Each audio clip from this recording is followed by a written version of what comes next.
Hello again, friends. We are moving on to Chapter 6, The Journey from Platform 9 3/4. Harry's last month with the Dursleys wasn't fun. True, Dudley was now so scared of Harry he wouldn't stay in the same room, while Aunt Petunia and Uncle Vernon didn't shut Harry in his cupboard, force him to do anything or shout at him. In fact, they didn't speak to him at all. Half terrified, half furious, they acted as though any chair with Harry in it was empty. Although this was an improvement in many ways, it did become a bit depressing after a while. Harry kept to his room with his new owl for company. He had decided to call her Hedwig, a name he had found in a history of magic. His schoolbooks were very interesting. He lay on his bed reading late into the night, Hedwig swooping in and out of the window as she pleased. It was lucky that Aunt Petunia didn't come in to hover anymore, because Hedwig kept bringing back dead mice. Every night before he went to sleep, Harry ticked off another day on the piece of paper he had pinned to the wall, counting down to September the 1st. On the last day of August, he thought he'd better speak to his aunt and uncle about getting to King's Cross Station next day, so he went down to the living room, where they were watching a quiz show on television. He cleared his throat to let them know he was there, and Dudley screamed and ran from the room. Uncle Vernon?" Uncle Vernon grunted to show he was listening. I need to be at King's Cross Station tomorrow to go to Hogwarts." Uncle Vernon grunted again. "Would it be all right if you gave me a lift?" Grunt. Harry supposed that meant yes. "Thank you." He was about to go back upstairs when Uncle Vernon actually spoke. "Funny way to get to a wizard school, the train. Magic carpets all got punctures, have they?" Harry didn't say anything. "Where is this school, anyway?" "I don't know," said Harry, realizing this for the first time. He pulled the ticket Hagrid had given him just out of his pocket. I just take the train from platform 9 3/4 at 11 o'clock, he read. His aunt and uncle stared. "Platform what?" 9 3/4. "Don't talk rubbish," said Uncle Vernon. "There is no platform 9 3/4. "It's on my ticket." "Barking," said Uncle Vernon. "Howling mad, the lot of them. You'll see. You just wait. All right, we'll take you to King's Cross. We're going to London tomorrow anyway, or I wouldn't bother." "Why are you going to London?" Harry asked, trying to keep things friendly. "Taking Dudley to the hospital," growled Uncle Vernon. "Got to have that ruddy tail removed before he goes to Smelding's." Harry woke at 5 o'clock the next morning and was too excited and nervous to go back to sleep. He got up and pulled on his jeans because he didn't want to walk in the station in his wizard's robes. He'd change on the train. He checked his Hogwarts list yet again to make sure he had everything he needed, saw that Hedwig was shut safely in her cage, and then paced the room, waiting for the Dursleys to get up. 2 hours later, Harry's huge, heavy trunk had been loaded into the Dursleys' car. Aunt Petunia had talked Dudley into sitting next to Harry, and they had set off. They reached King's Cross at 10:30.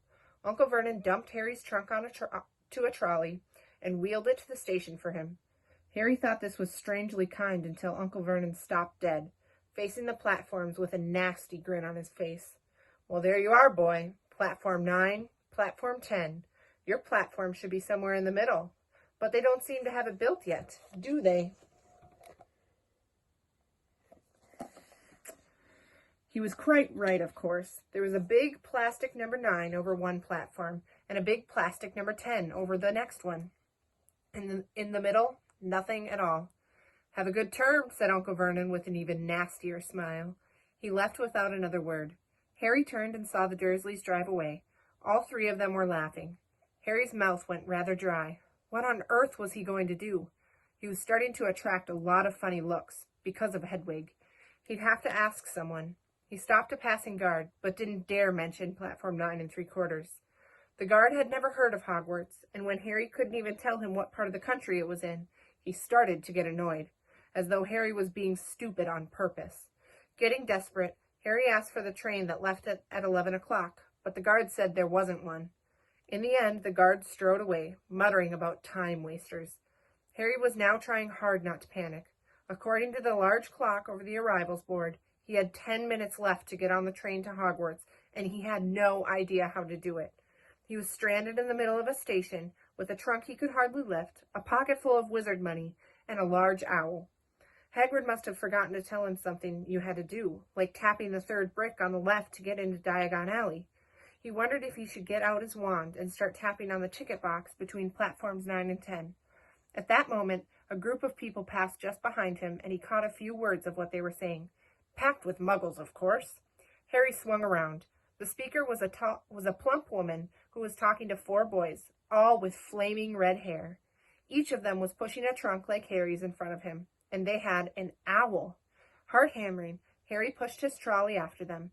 They stopped, and so did he, just near enough to hear what they were saying. "Now, what's the platform number?" said the boy's mother. 9 3/4, piped a small girl, also red-headed, who was holding her hand. "Mom, can't I go?" "You're not old enough, Ginny. Now be quiet. All right, Percy, you go first." What looked like the eldest boy marched towards platform 9 and 10. Harry watched, careful not to blink, in case he missed it. But just as the boy reached the divide between the 2 platforms, a large crowd of tourists came swarming in front of him, and by the time the last rucksack had cleared, the boy had vanished. "Fred, you next," the plump woman said. "I'm not Fred. I'm George," said the boy. "Honestly, Mom, call yourself our mother? Can't you tell I'm George?" "Sorry, George, dear." "Only joking. I am Fred," said the boy, and off he went. His twin called after him to hurry up, and he must have done, because a second later he had gone. But how had he done it? Now the third brother was walking briskly towards the ticket barrier. He was almost there, and then, quite suddenly, he wasn't anywhere. There was nothing else for it. "Excuse me," Harry said to the plump woman. "Hello, dear," he said. "First time at Hogwarts? Ron's new, too." She pointed at the last and youngest of her sons. He was tall, thin, and gangling, with freckles, big hands and feet, and a long nose. "Yes," said Harry. The thing is, I don't know how to get on the platform," she said kindly, and Harry nodded. "Not to worry," she said. "All you have to do is walk straight at the barrier between platforms 9 and 10. Don't stop, and don't be scared you'll crash into it. That's very important. Best to do it at a bit of a run if you're nervous. Go on before Ron." Okay," said Harry. He pushed his trolley round and stared at the barrier. It looked very solid. He started to walk towards it. People jostled him on their way to platforms 9 and 10. Harry walked more quickly. He was going to smash right into that ticket box, and then he'd be in trouble. Leaning forward on his trolley, he broke into a heavy run. The barrier was coming nearer and nearer. He wouldn't be able to stop. The trolley was out of control. He was a foot away. He closed his eyes, ready for the crash. It didn't come. He kept on running. He opened his eyes. A scarlet steam engine was waiting next to a platform packed with people. A sign overhead said Hogwarts Express, 11 o'clock. Harry looked behind him and saw a wrought iron archway where the ticket box had been, with the words platform 9 3/4 on it. He had done it. Smoke from the engine drifted over the heads of the chattering crowd, while cats of every color wound here and there between their legs. Owls hooted to each other in a disgruntled sort of way over the babble and the scraping of heavy trunks. The first few carriages were already packed with students, some hanging out of the window to talk to their families, some fighting over seats. Harry pushed his trolley down the platform in search of an empty seat. He passed a round-faced boy who was saying, "Gran, I've lost my toad again." "Oh, Neville," he heard the old woman sigh. A boy with dreadlocks was surrounded by a small crowd. "Give us a look, Lee. Go on." The boy lifted the lid of a box in his arms, and the people around him shrieked and yelled as something inside poked out a long, hairy leg. Harry pressed on through the crowd until he found an empty compartment near the end of the train. He put Hedwig inside first, and then started to shove and heave his trunk towards the train door. He tried to lift it up the steps, but could hardly raise one end, and twice he dropped it painfully on his foot. "Want a hand?" It was one of the red-haired twins he'd followed through the ticket box. "Yes, please," Harry panted. "Oi, Fred, come here and help." With the twins' help, Harry's trunk was at last tucked away in a corner of the compartment. "Thanks," said Harry, pushing his sweaty hair out of his eyes. "What's that?" said one of the twins suddenly, pointing at Harry's lightning scar. "Blimey," said the other twin. "Are you?" "He is," said the first twin. "Aren't you?" he added to Harry. "What?" said Harry. "Harry Potter," chorused the twins. "Oh, him," said Harry. "I mean, yes, I am." The two boys gawped at him, and Harry felt himself going red. Then, to his relief, a voice came floating in through the train doors. "Fred, George, are you there?" "Coming, Mom." With a last look at Harry, the twins hopped off the train. Harry sat down next to the window, where half hidden he could watch the red-haired family on the platform and hear what they were saying. Their mother had just taken out her handkerchief. "Ron, you've got something on your nose." The youngest boy tried to jerk out of the way, but she grabbed him and began rubbing the end of his nose. "Mom, get off!" He wriggled free. "Ah, has Ickle Ron got something on his nosy?" said one of the twins. "Shut up," said Ron. "Where's Percy?" said their mother. "He's coming now." The oldest boy came striding into sight. He had already changed into his billowing black Hogwarts robes, and Harry noticed a shiny red and gold badge on his chest with the letter P on it. "Can't stay long, Mother," he said. "I'm up front. The prefects have got 2 compartments to themselves." "Oh, are you a prefect, Percy?" said one of the twins with an air of great surprise. "You should have said something. We had no idea." "Hang on, I think I remember him saying something about it," said the other twin. "Once or twice, a minute, all summer." "Oh, shut up," said Percy the prefect. "How come Percy gets new robes anyway?" said one of the twins. "Because he's a prefect," said their mother fondly. "All right, dear. Well, have a good term. Send me an owl when you get there." She kissed Percy on the cheeks, and when he left, then she turned to the twins. "Now you two, this year you behave yourselves. If I get one more owl telling me you've blown up a toilet or—" "Blown up a toilet? We've never blown up a toilet." "Great idea, though. Thanks, Mum." "It's not funny. And look after Ron. Don't worry, Ickle Ronnikins is safe with us." "Shut up," said Ron again. He was almost as tall as the twins already, and his nose was still pink where his mother had rubbed it. "Hey, Mum, guess what? Guess who we just met on the train?" Harry leaned back quickly so they couldn't see him looking. "You know that black-haired boy who was near us in the station? Know who he is?" "Who?" "Harry Potter." Harry heard the little girl's voice. "Oh, Mom, can I go on the train and see him? Mom, oh, please." "You've already seen him, Ginny, and the poor boy isn't something to goggle at in a zoo. Is he really, Fred? How do you know?" "Asked him. Saw his scar. It's really there, like lightning." "Poor dear. No wonder he was alone. I wondered. He was ever so polite when he asked how to get on the platform." "Never mind that. Do you think he remembers what you-know-who looks like?" Their mother suddenly became very stern. "I forbid you to ask him, Fred. No, don't you dare. As though he needs reminding of that on his first day at school." "All right, keep your hair on." A whistle sounded. "Hurry up," their mother said, and the 3 boys clambered on the train. They leaned out the window for her to kiss them goodbye, and their youngest sister began to cry. "Don't, Ginny. We'll send you lots of owls. We'll send you a Hogwarts toilet seat." "George!" "Only joking, Mum." The train began to move. Harry saw the boys' mother waving and their sister, half laughing, half crying, running to keep up with the train until it gathered too much speed. Then she fell back and waved. Harry watched as the girl and her mother disappeared as the train rounded the corner.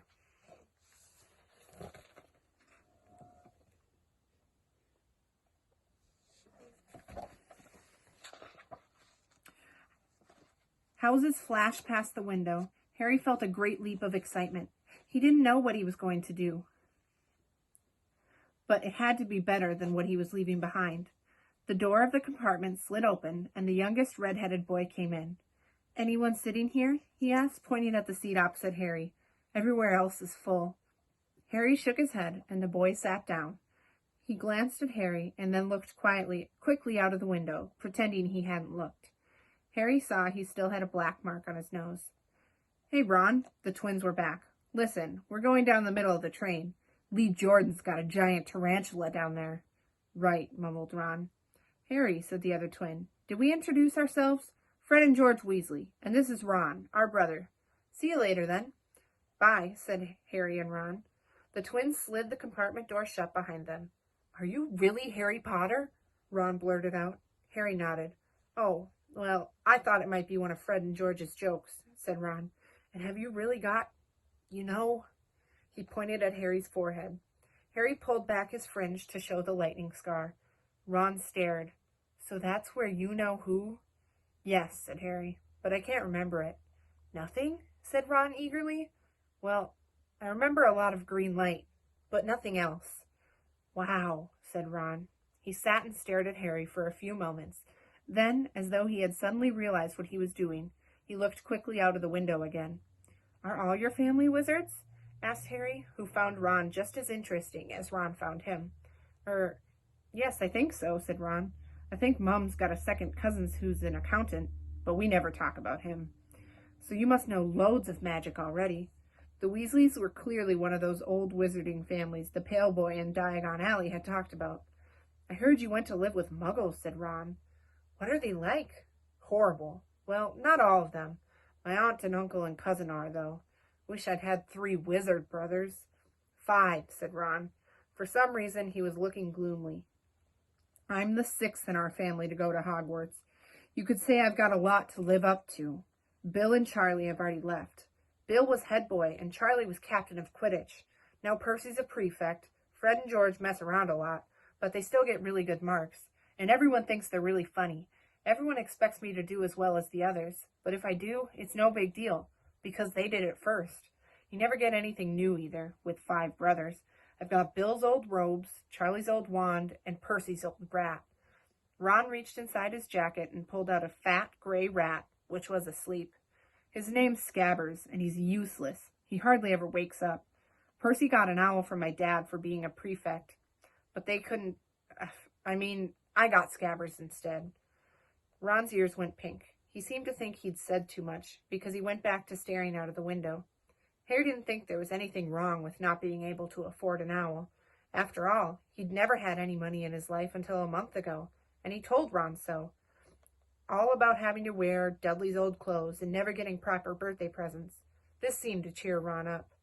And until Hagrid told me, I didn't know anything about being a wizard, or about my parents, or Voldemort. Ron gasped. What? Said Harry. You said you know whose name, said Ron, sounding both shocked and impressed. I'd have thought you, of all people. I'm not trying to be brave or anything, saying the name, said Harry. I just never knew you shouldn't. See what I mean? I've got loads to learn, I bet. He added, voicing for the first time something that he'd been worrying a lot lately. I bet I'm the worst in class. You won't be. There's loads of people who come from Muggle families, and they learn quick enough.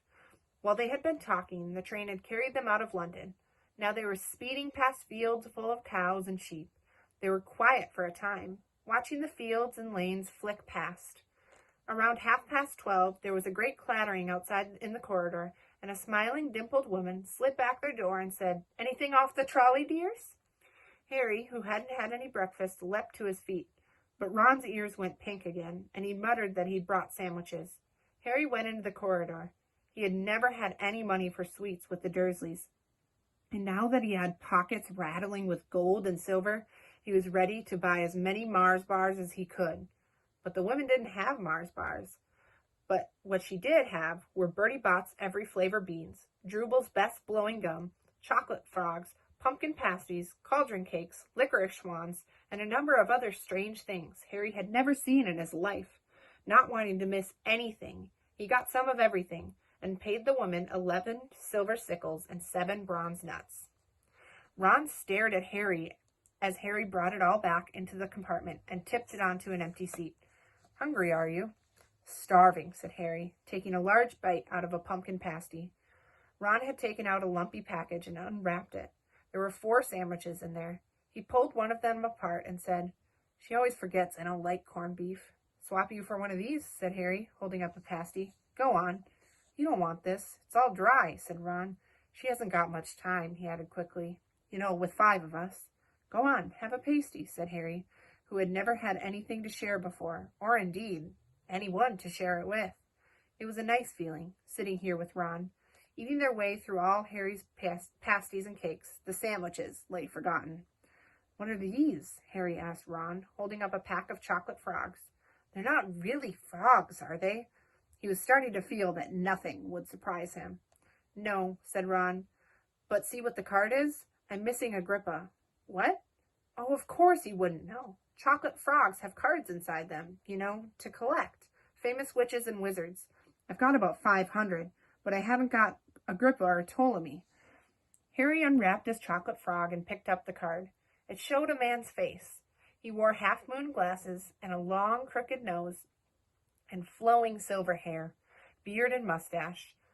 Underneath the picture was the name Albus Dumbledore. "So this is Dumbledore," said Harry. "Don't tell me you'd never heard of Dumbledore," said Ron. "Can I have a frog? I might get Agrippa. Thanks." Harry turned over his card and read, "Albus Dumbledore, currently headmaster of Hogwarts, considered by many the greatest wizard of modern times. Professor Dumbledore is particularly famous for his defeat of the dark wizard Grindelwald in 1945, for the discovery of the 12 uses of dragon's blood, and his work on alchemy with his partner, Nicholas Flamel. Professor Dumbledore enjoys chamber music and 10-pin bowling." Harry turned the card back over and saw, to his astonishment, that Dumbledore's face had disappeared. "He's gone." "Well, you can't expect him to hang around all day," said Ron. "He'll be back." "No, I've got Morgana again, and I've got about 6 of her. Do you want it? You can start collecting." Ron's eyes strayed to the pile of chocolate frogs waiting to be unwrapped.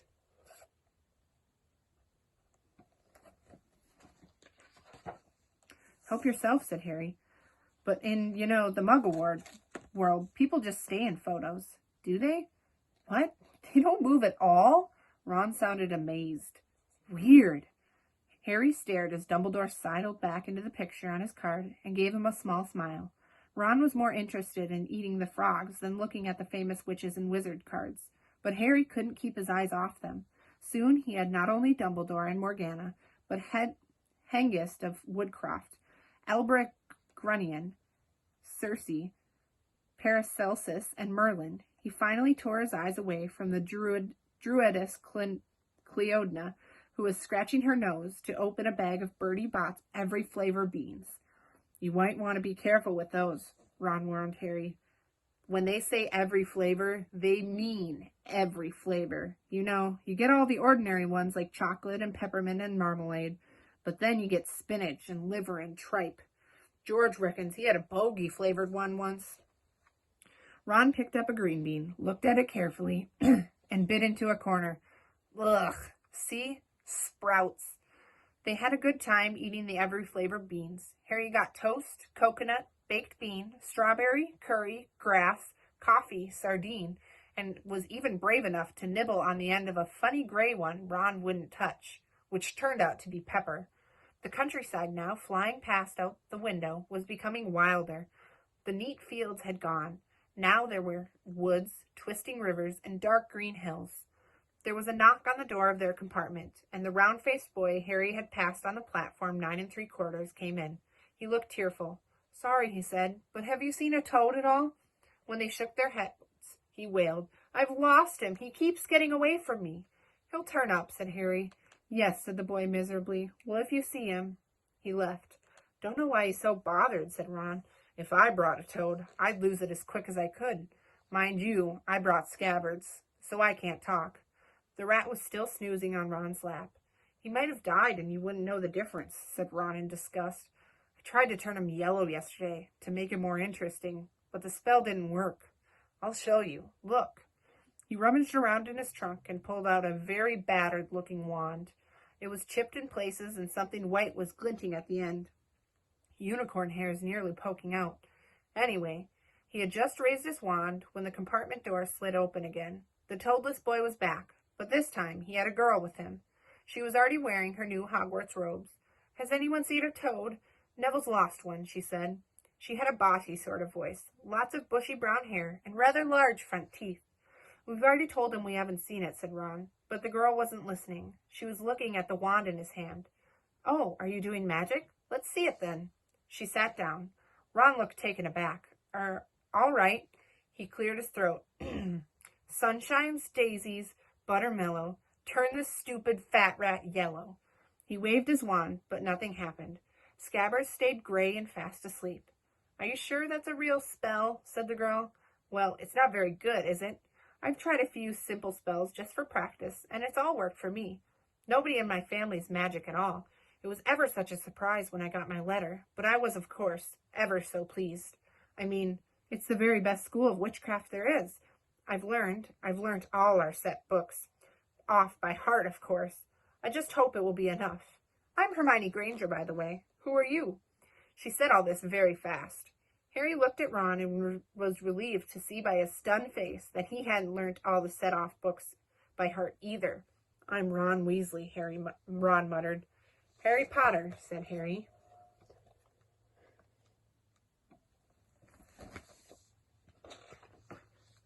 "Are you really?" said Hermione. "I know all about you, of course. I got a few extra books for background reading, and you're in modern magical history and the rise and fall of the dark arts and great wizarding events of the 20th century." "Am I?" said Harry, feeling dazed. "Goodness, didn't you know? I'd have found out everything I could if it was me," said Hermione. "Do either of you know what house you'll be in? I've been asking around, and I hope I'm in Gryffindor. It sounds by far the best. I hear Dumbledore himself was one, but I suppose Ravenclaw wouldn't be too bad. Anyway, we'd better go back and look for Neville's toad. You two had better change. You know, I expect we'll be there soon." And she left, taking the toadless boy with her. "Whatever house I'm in, I hope she's not in it," said Ron. He threw his wand back into the trunk. "Stupid spell. George gave it to me. Bet he knew it was a dud." "What houses are your brothers in?" asked Harry. "Gryffindor," said Ron. Gloom seemed to be settling on him again. Mom and Dad were in it too. "I don't know what they'll say if I'm not. I don't suppose Ravenclaw would be too bad. But imagine if they put me in Slytherin. That's the house you know who was in." "Yeah," said Ron. He flopped back into his seat, looking depressed. "You know, I think the ends of Scabbers' whiskers are a bit lighter," said Harry, trying to take Ron's mind off of houses. "So what do your oldest brothers do now that they've left anyways?" Harry was wondering what a wizard did once he'd finished school. "Charlie's in Romania studying dragons, and Bill's in Africa doing something for Gringotts," said Ron.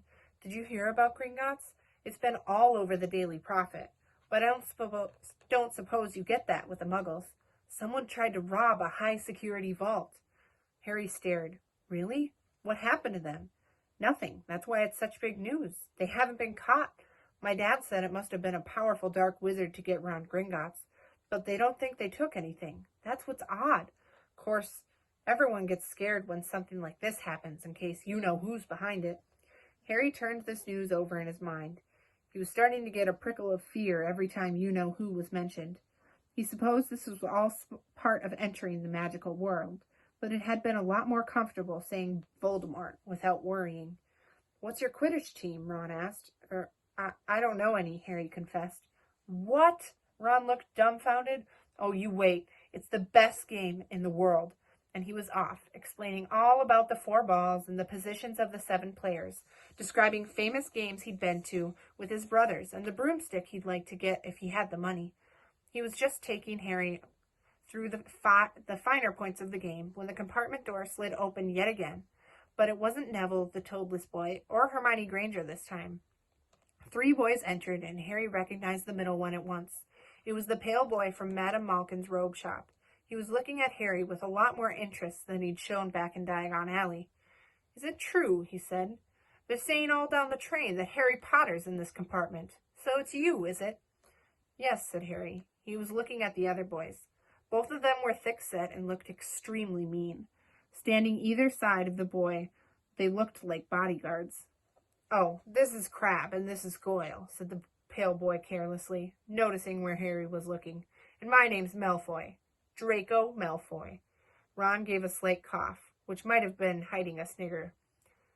Draco Malfoy looked at him. "Think my name's funny, do you? No need to ask who you are. My father told me all the Weasleys have red hair, freckles, and more children than they can afford." He turned back to Harry. "You'll soon find out some wizarding families are much better than others, Potter. You don't want to go making friends with the wrong sort. I can help you there." He held out his hand to shake Harry's, but Harry didn't take it. "I think I can tell who the wrong sort are for myself, thanks," he said coolly. Draco Malfoy didn't go red, but a pink tinge appeared in his cheeks. "I'd be careful if I were you, Potter," he said slowly. "Unless you're a bit politer, you'll go the same way as your parents. They didn't know what was good for them either. You hang around with riffraff like the Weasleys and that Hagrid, and it'll rub off on you." Both Harry and Ron stood up. Ron's face was as red as his hair. "Say that again," he said. "Oh, you're going to fight us, are you?" Malfoy sneered. "Unless you get out now," said Harry. more bravely than he felt, because Crab and Goyle were a lot bigger than him or Ron. "But we don't feel like leaving, do we, boys? We've eaten all our food, and you still seem to have some." Goyle reached towards the chocolate frogs next to Ron. Ron leapt forward, but before he'd so much as touched Goyle, Goyle let out a horrible yell. Scabbers the rat was hanging off his finger, sharp little teeth sunk deep into Goyle's knuckle. Crab and Malfoy backed away as Goyle swung Scabbers round and round, howling, and when Scabbers finally flew off and hit the window, all three of them disappeared at once. Perhaps they thought there was more rats lurking among the sweets, or perhaps they'd heard footsteps, because a second later Hermione Granger had come in. "What has been going on?" she said, looking at the sweets all over the floor, and Ron picking up Scabbers by his tail. "I think he's been knocked out," Ron said to Harry. He looked closer at Scabbers. "No, I don't believe it. He's gone back to sleep." And so he had. "You've met Malfoy before?" Harry explained about their meeting in Diagon Alley. "I've heard of his family," said Ron darkly. "They were some of the first to come back to our side after you-know-who disappeared. Said they'd been bewitched. My dad doesn't believe it. He says Malfoy's father didn't need an excuse to go over the dark side." He turned to Hermione. "Can we help you with something?" "You'd better hurry up and put your robes on. I've just been up the front to ask the driver, and he says we're nearly there. You haven't been fighting, have you? You'll be in trouble before we even get there." "Scabbers has been fighting, not us," said Ron, scowling at her. "Would you mind leaving while we change?" "All right. I only came in here because people outside are behaving very childishly, racing up and down the corridors," said Hermione in a sniffy voice. "And you've got dirt on your nose, by the way. Did you know?" Ron glared at her as she left. Harry peered out of the window. It was getting dark. He could see mountains and forests under a deep purple sky. The train did seem to be slowing down. He and Ron took off their jackets and pulled on their long black robes. Ron's were a bit short for him. You could see his trainers underneath them. A voice echoed through the train. We will be reaching Hogwarts in 5 minutes' time. Please leave your luggage on the train. It will be taken to the school separately." Harry's stomach lurched with nerves, and Ron, he saw, looked pale under his freckles. They crammed their pockets with the last of the sweets and joined the crowd thronging the corridor. The train slowed right down and finally stopped. People pushed their way towards the door and out onto a tiny, dark platform. Harry shivered in the cold night air. Then a lamp came bobbing over the heads of the students, and Harry heard a familiar voice. First years, over here. All right there, Harry."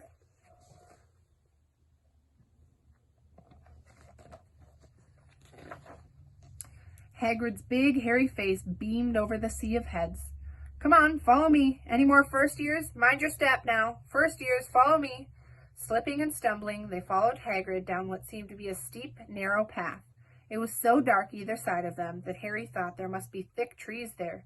Nobody spoke much. Neville, the boy who kept losing his toad, sniffed once or twice. "You'll get your first sight of Hogwarts in a sec," Hagrid called over his shoulder. "Just round this bend here." There was a loud ooh.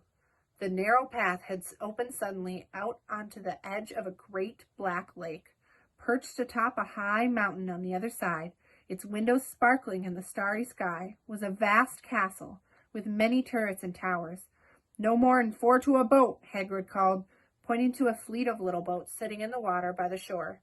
Harry and Ron were followed into their boat by Neville and Hermione. "Everyone in," shouted Hagrid, who had a boat to himself. "Right then, forward!" And the fleet of little boats all moved off at once, gliding across the lake, which was as smooth as glass. Everyone was silent, staring up at the great castle overhead. It towered over them as they sailed nearer and nearer to the cliff on which it stood. "Heads down!" yelled Hagrid as the first boats reached the cliff. They all bent their heads down, and the little boats carried them through a curtain of ivy which hid a wide opening in the cliff face. They were carried along a dark tunnel, which seemed to be taking them right underneath the castle, until they reached a kind of underground harbor, where they clambered out onto the rocks and pebbles. "Oi, you there! Is this your toad?" said Hagrid, who was checking the boats as people climbed out of them. "Trevor!" cried Neville blissfully, holding out his hands. Then they clambered up a passageway in the rock after Hagrid's lamp. coming out at last onto a smooth, damp grass right in the shadow of the castle. They walked up a flight of stone steps and crowded around the huge oak front door. "Everyone here? You there, still got your toad?" Hagrid raised a gigantic fist and knocked 3 times on the castle door. And that's the end of chapter 6.